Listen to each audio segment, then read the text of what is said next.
की कहानी भूतिया ढाबा। एक दिन बच्चों ने पिकनिक जाने की बात कही। ये बात सुनते ही अंकिता की रूह कांप गई, क्योंकि उसने एक पुराना किस्सा जाना जो याद आ गया। ये बात तब की है जब अंकिता 10वीं क्लास में पढ़ रही थी। एक दिन टीचर ने पिकनिक का प्लान बनाया था अपने सभी दोस्तों के साथ। अंकिता ने भी जाने के लिए हाँ कर दी। पिकनिक पर जाना था पावानगढ़। पूरा स्कूल पिकनिक जा रहा था, इसलिए करीब 30 बस सभी बच्चों को ले जाने के लिए तैयार थी। अंकिता अपने दोस्तों के साथ सबसे पीछे वाली बस में बैठ गई। सभी हंसते मुस्कुराते हुए बस से जा रहे थे। तभी कुछ ही दूर जंगल के पास पहुंचकर उसी बस में तेज आवाज आई। ये वक्त रात के करीब 1:30 बजाकर था। ड्राइवर गाड़ी से बाहर निकला तो उसे पता चला कि टायर तो फट गया। ड्राइवर ने सबसे कहा कि बस से आप नीचे उतर जाइए, टायर बदलने में करीब 2 घंटे लगेंगे। आप सब नीचे उतर जाइए, मैं इसे बदल देता हूँ। आप लोग पास के ढाबे में जा सकते हैं, वहाँ गर्मा गर्म चाय पी लीजिए और मैं इस टायर को फटाफट बदलने की कोशिश कर रहा हूँ। ड्राइवर की बात सुनकर सभी बस से उतर गए और पैदल जाते हुए ढाबे के पास पहुंच गए। वहां एक बूढ़ा व्यक्ति चाय बना रहा था। इतनी देर रात चाय का ढाबा खुला हुआ देख, किसी इंसान को चाय बेचते देख सबको हैरानी तो हुई। उस बूढ़े इंसान ने कहा कि आप सब चाय पी लीजिए, ये अक्सर लोगों की गाड़ी खराब हो जाती है, इसलिए मैं अपना ढाबा हरदम खुला रखता हूँ। आप जैसे राहगीरों को कुछ मदद भी हो जाती है। उनकी बात सुनकर सबने चाय का ऑर्डर दे दिया। उन्होंने कुछ ही देर में सबके लिए चाय बनाकर मेज पर रख दी।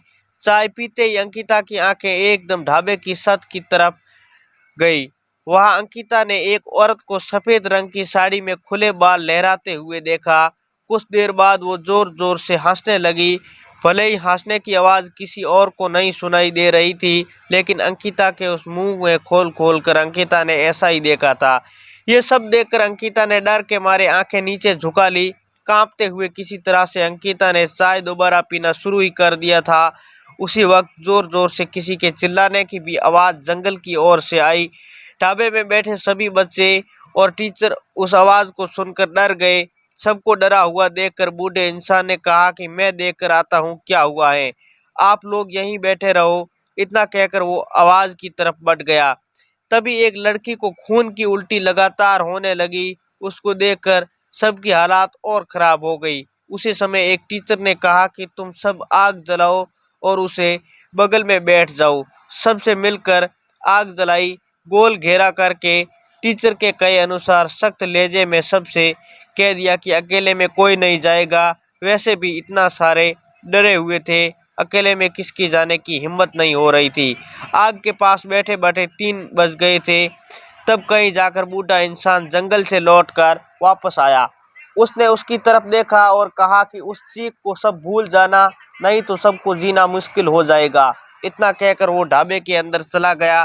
तभी ड्राइवर भी टायर बदल कर बस को लेकर ढाबे के पास पहुंचा। सभी लोग भगवान का नाम लेते हुए बस में बैठ गए। टीचर ने सबको बैठते ही सबको कहा कि कोई भी एक दूसरे से बात नहीं करेगा, सब सीधे सो जाओ। टीचर की बात मानकर सब चुपचाप बस में ही सो गए। इसके बाद पिकनिक स्टॉप पर पहुंच गए और करीब 1 हफ्ते बाद घूमकर आ गए। पिकनिक में किसी एक दूसरे ने उसकी रात की बात के बारे में कुछ नहीं कहा, क्योंकि टीचर ने है जो मना किया था। लेकिन पिकनिक के लौटते ही सबने अपने दोस्तों से, एक दूसरे के क्लास वालों से भूतिया घटना के बारे में बताया। आज पिकनिक का नाम सुनते ही यही भूतिया ढाबे की कहानी अंकिता के मन में आ गई और बच्चे को पिकनिक भेजने से उसे डर लगने लगा। कहानी से सीख मिलती है, बीती घटनाओं को भूल जाना ही अच्छा है, नहीं तो जीवन भर वो डराती ही रहती हैं। उम्मीद करता हूँ कि कहानी पसंद आई होगी। लाइक करके चैनल को सब्सक्राइब करें, ताकि ऐसे ही आने वाले मोटिवेशनल वीडियोज़ आपको मिलते रहे। अच्छे अच्छे कहानी हम आपको देते रहेंगे। सब्सक्राइब कर दें आप। धन्यवाद।